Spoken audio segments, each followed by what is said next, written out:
Miracles on Maple Hill, Chapter 12. No more drumsticks? Do you think we can do it, Daddy asked. Mother looked as if she was surprised he could ask such a silly question.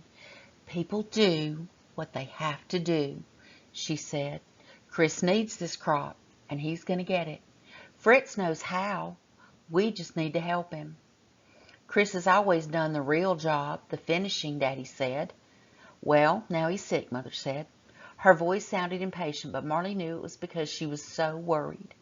He's going to need the money from the sugar crop more than ever. The sap's there, the wood's cut, and just look at the help. Marley lifted her chin and made her muscles go hard on her arms. Joe got his determined look. It made him look older, almost as if he was ready to be a man already. Sure we can do it, he said. It'll be hard work, Daddy said in a warning voice. He looked at them, first at Marley, and then at Joe. If we start this thing, we finish it, see? Joe looked down at his plate, and so did Marley. They didn't always like hard work, goodness knows, and sometimes they figured all kinds of ways to get out of it. But that was dishes and wood chopping and things like that, not sugaring. We can do the way Fritz said and just finish off this first run, Daddy said. Or we can carry on just like Chris has always done himself. He needs the money, the way Mother says. Some of the cash he depends on. Then, well, he looked at his plate too.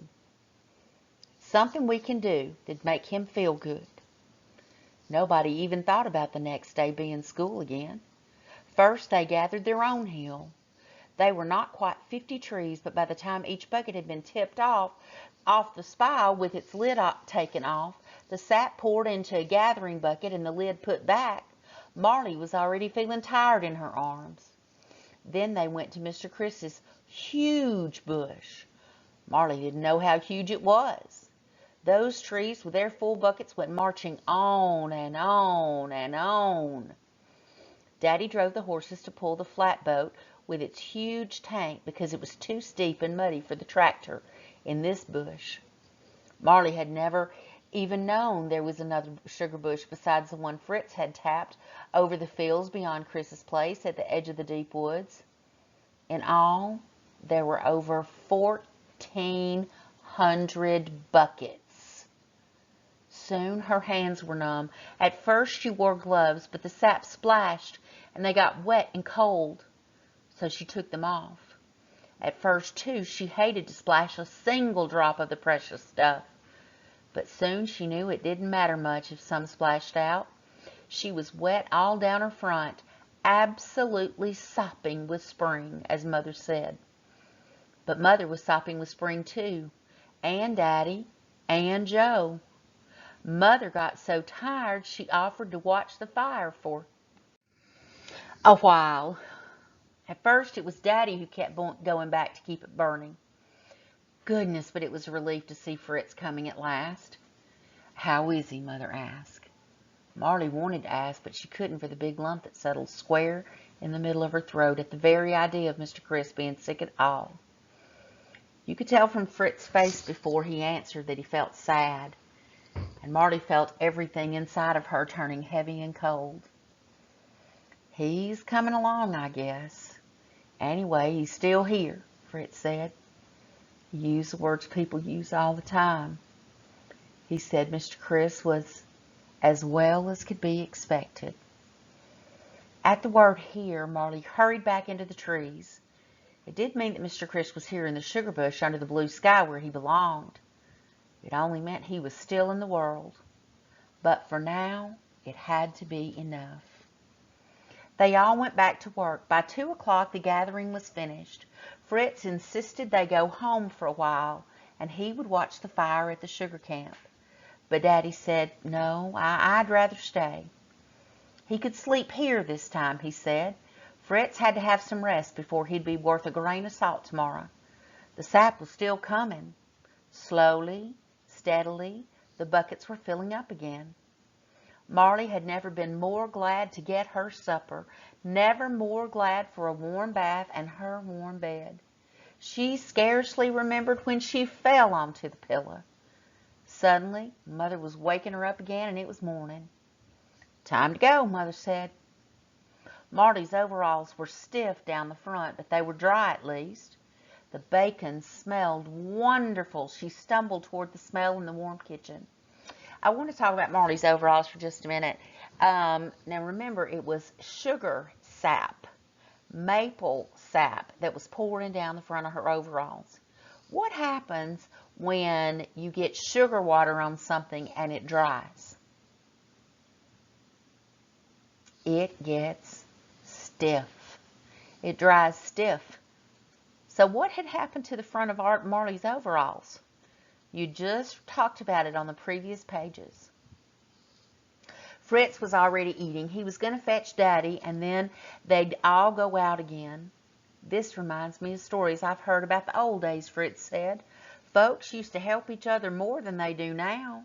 If a man's barn burned in my neighborhood, why, everybody turned to, and in a week, he had another barn full of hay."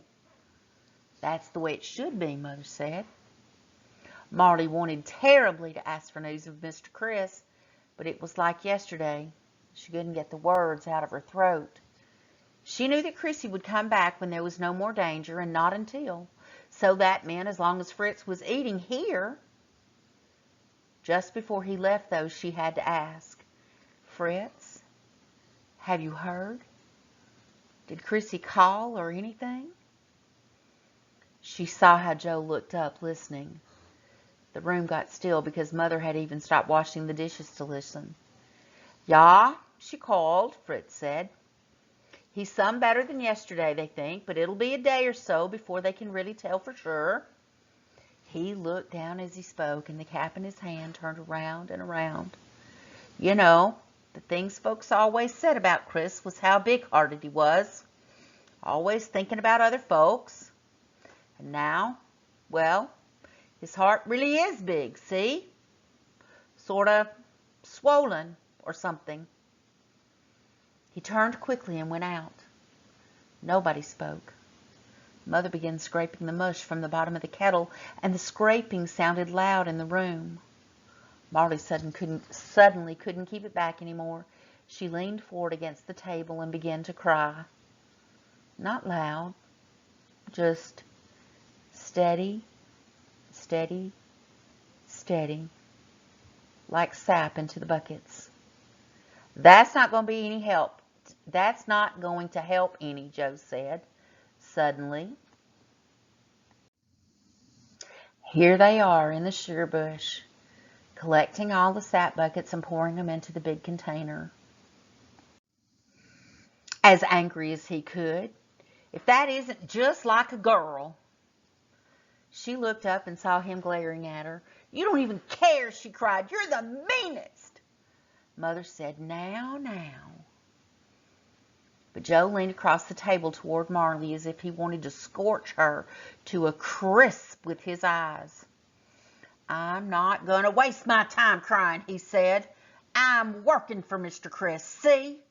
We've got things to do, and there's no use thinking about anything but getting them done. Dad and I talked about it last night. He said there's no use worrying. Is worry going to help Mr. Chris any? All we got to do is work." It was true. She sat up straight again and reached down into her pockets to find her handkerchief. After a minute, she began to eat. Then Daddy came. He told them how it had been to stay at the camp all night. He'd got to know some of Chris's mice, he said, and just after dawn, guess who paid me a visit? 4 deer. They practically knocked on the door. He looked tired, but he didn't look tired in the same way he used to look tired. Not at all. It was a kind tiredness, all soft instead of sharp and mean.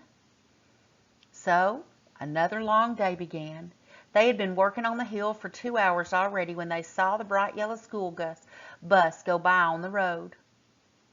"Joe, it's school today," Marley said. He laughed. "Not for us, it isn't," he said. The flatboat dragged along the little deep-rutted roads that wound through the bush. Marley knew their pattern now. Over the years, the roads had been worked out so the gathering was as easy as possible. Fritz would drive along and stop, and then he and she and Joe took their big buckets and separated, each having certain trees. She could carry 3 small buckets full in her bucket, but it was so heavy she couldn't lift it to dump it into the high tank on the flatboat. Each time she had to wait for Fritz or Joe to come and empty it. But she got so she could fill her bucket as fast as they did and get it back with them almost every time so they didn't have to wait for her. One arm got so tired she had to carry with the other, and she got so she could even switch the full bucket from side to side without spilling much. She got handy with the little lids too, so she could slide one off and put it under her left arm while she dumped the sap into her bucket.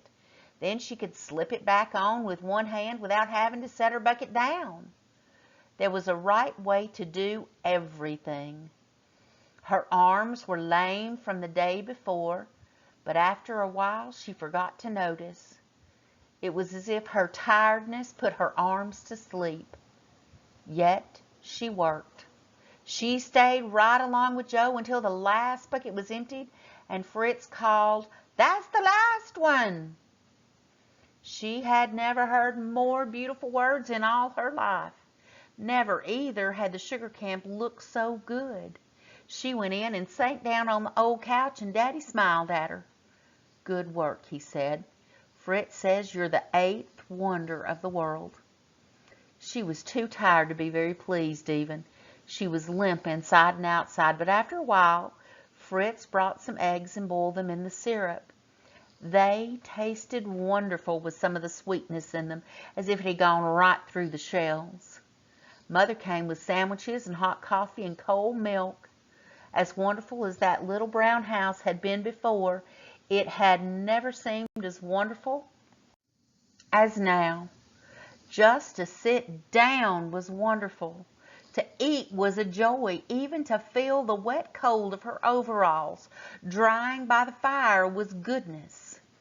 That was why Mr. Chris loved Sugar in Time. Now she knew it.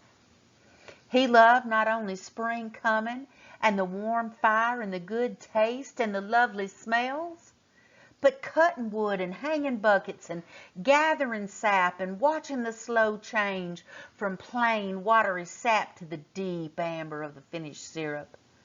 And he loved the work itself. After she ate, she almost felt as if she could start all over and not mind at all. But to think about Mr. Chris made all the goodness in her change and seemed to go thick like milk curdling on a hot day. It was as it had been in the morning. When Fritz went to the house and came back again, she was afraid to ask him what he had found out. He told them as before without being asked, the same old empty words, as well as can be expected. So another day ended. With evening it was colder, and Fritz looked at the sky and said, "Hope it doesn't freeze. If it froze tonight with all that sap in the buckets, we'd lose every bucket on the whole place." "What do you mean, lose every bucket?" Joe asked. "You're the scientist around here, Joe," Fritz said. "What happens when water freezes?" "Swells, doesn't it?" "Well, if sap freezes in full buckets, sometimes all the seams split, and there we are. A leaky bucket's no good for man or beast." "Sure it isn't," Joe said. Then he added quickly, "That means we got to keep 'em empty, doesn't it?" "That's just it," Fritz sighed. And Marley understood why. The idea of starting a whole new gathering made her ache from head to her toes. "There's just no breathing spell while the run's on," Fritz said. "There's so much to be careful about in this business. Outside, we have to see that the buckets don't bust or burst. In here, if the syrup boils down too far, you can burn out a pan and cost yourself a few $100s in 10 minutes. It's not only a batch of sap you lose, but the whole thing." They were all very still for a while. Then Daddy said, Fritz, I just drew some more syrup off. I'd like you to look at it. Marley held her breath while Fritz looked and tasted. Daddy had finished off gallons and gallons now, but he was anxious over every one. I was thinking, Fritz, he said, we can keep this syrup in another place from the batch Chris finished before he left, see? Maybe it's not as good. How could it be? So I thought maybe he wouldn't want his good old customers to get some of ours. He told me about all the folks that have bought his syrup year after year. Fritz stood tasting from the cup. Tastes mighty good to me, Dale, he said, and smacked his lips. It tasted mighty good to Marley, too. Mother took some of it home and actually fried pancakes for supper. You wouldn't have thought anybody'd want syrup for supper, but everybody did. Daddy said, well, our syrup. He and Joe ate stacks of pancakes, big enough, as Mother said, to sink a ship. After Daddy went back to the sugar camp, Marley expected she'd fall asleep the way she had the night before. But she didn't. She was all clean and warm and tired, yet she couldn't get to sleep at all. She just kept thinking about Mr. Chris. If there was only something she could do besides work and say her prayers. But there wasn't anything, not anything at all. She had written a note for Fritz to take, but it had been hard to think of anything to say. She knew it wasn't really anything Mr. Chris wouldn't know already. As she lay in bed, she kept thinking about Mr. Chris lying still in a high white bed up in the hospital. She had never seen him lying down, and the idea of him lying sick was like a wave of blackness over her mind. It was like thinking of bloodroot and witches, or of mushrooms called destroying angels and death cups. In the woods, there were so many old dead things. All those logs covered with fungus, horrible little bugs running under stones, and worms spoiling the maple leaves, so sometimes the sound of their chewing sounded like rain. She lay with her eyes closed tight, so tight the lids began to ache. But poison things and ugly things and cruel things kept crawling through her mind. She even began to feel after a while as if there was something crawling over her skin. She turned on the light once to see, searching through the sheets. But no, of course there wasn't a bug anywhere. When she lay down again, she left the light burning. But it wouldn't take the ugly thoughts away. Mr. Chris himself had said there had to be lots of dead things so there could be lots of living things. It was awful to think about. The little foxes eating the nice little chickens, and the baby mice. She and Joe had found neat little bones by the doors of the den, and tufts of fur and feathers. Even her nice cat was always eating birds, unless she watched him. Once he ate a cardinal right on the kitchen step. Laughing, Mr. Chris had said once, "Now, Marley, I guess you're not going to eat any more drumsticks or more eggs. No more pork chops?" They had all laughed about it then. She could hear them laughing in her mind. It was the way, of course. Everything ate something. Everybody eating somebody. Even Mr. Chris and Daddy and Mother and Joe and herself. They were always eating drumsticks. Every single one of them. But there was a reason for it, as Mr. Chris said. It was to stay alive. But about Mr. Chris being sick, there wasn't any reason in the whole world that she could think of. Mr. Chris not to be alive anymore? There couldn't be any reason for that. So big and strong, as alive as a tree, doing good in every direction all the time. But she kept thinking about that one big maple tree he had cut down because it was, as he said, dying from the heart. Now that meant it was dying from the inside, from the very center out. She tried to think of every pleasant and beautiful and wonderful thing she knew. She made a list of all the miracles in her mind. She recited poems to herself and sang softly all the songs she had learned at school and all the songs Daddy sang. But it wasn't any good.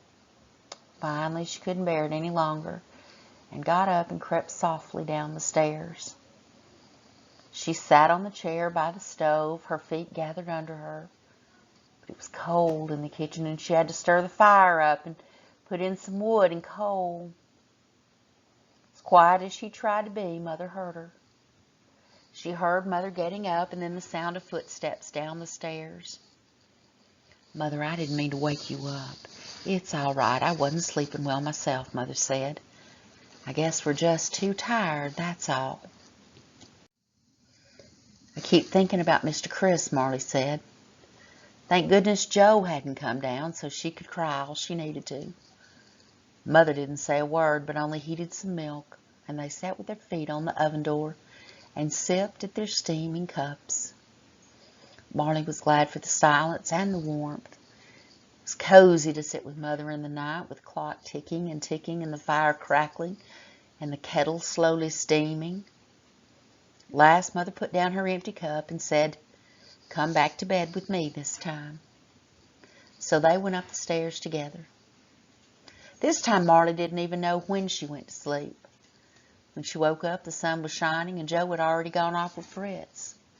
"Shall we hurry?" Mother asked. When they started out, she said, "Thank goodness it didn't freeze. We're all right for another day." The sap was still coming and coming and coming, as if the earth could never give enough. How could they go on and on and on? Daddy looked quite gray. Fritz was red-faced and didn't say anything most of the morning. By noon, both Marley and Joe were almost too tired to talk. "I don't know. If I could find some help, maybe we could do it," Fritz said. "But I've called everybody. Everybody's having his own big run, same as we are." "I understand now why Chrissy said she hated sugar season," Mother said. Daddy had brought his little radio to the sugar house to keep him awake in the night and to keep him company. "Said in the news this morning it was apt to be the best sugar year in New England history," he said. Marley couldn't tell whether his voice was glad or not. He was just trying to make it sound glad. Then Fritz went to the house as he did every day. When they saw him coming back, they were already gathering in the second bush. Joe was driving the horses and saying gee and haw and everything. When he saw Fritz coming, he said suddenly, "Whoa!" And they all waited. But even at a distance, they could tell that something was different. Fritz started shouting halfway up the hill. "He's a lot better today," he cried. He was panting and smiling.